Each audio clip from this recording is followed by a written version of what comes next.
ॐ महालक्ष्मी च विद्महे विष्णुपत्नी च धीमहि तन्नो लक्ष्मी प्रचोदयात्।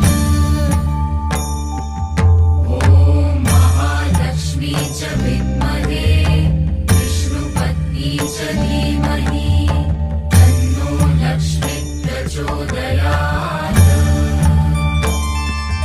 ॐ महालक्ष्मी च विद्महे विष्णुपत्नी च धीमहि तन्नो लक्ष्मी प्रचोदयात्।